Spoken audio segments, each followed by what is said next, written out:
we from? The dark side of the moon! And we come in peace! That's some trailer footage from the 2012 space Nazi movie Iron Skies, and I seriously doubt anybody is going to mistake it for a documentary. It's some over-the-top midnight viewing to be sure, but where did this whole Nazi space program idea come from in the first place?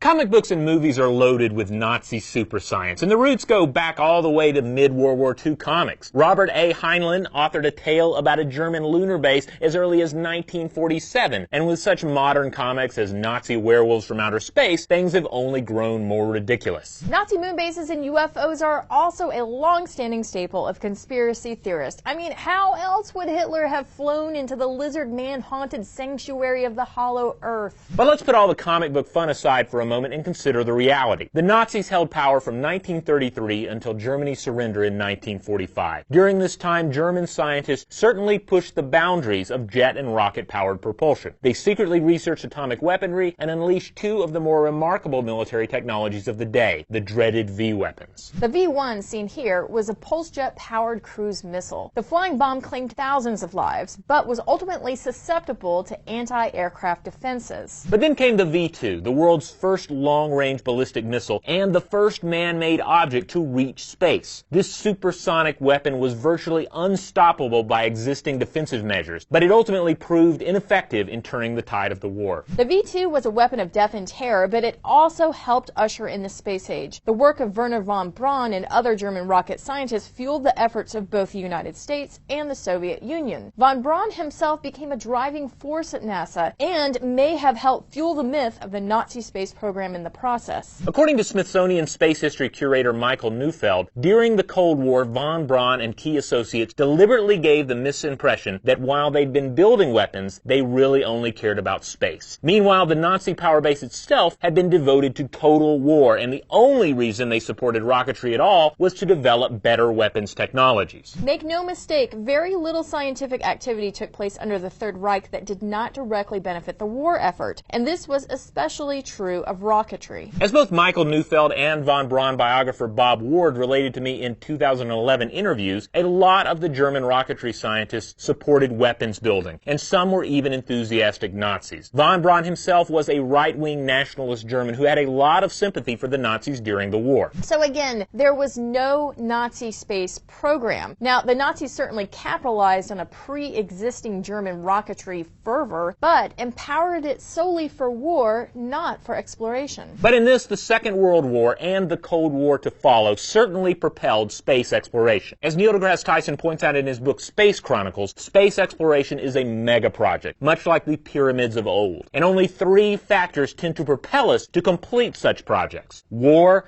economics, and the praise of royalty or deity. Humans are capable of such marvelous scientific achievements, but nothing speeds things along like our capacity to inflict brutal war. Hey, if you enjoyed this video, be sure to check out these three videos as well. And don't forget to visit us at StuffToBlowYourMind.com. In fact, the Third Reich took the Hollow Earth theory seriously enough to send 3 expeditions to Antarctica. There's no question. A NASA launch is an amazing testament to human ingenuity.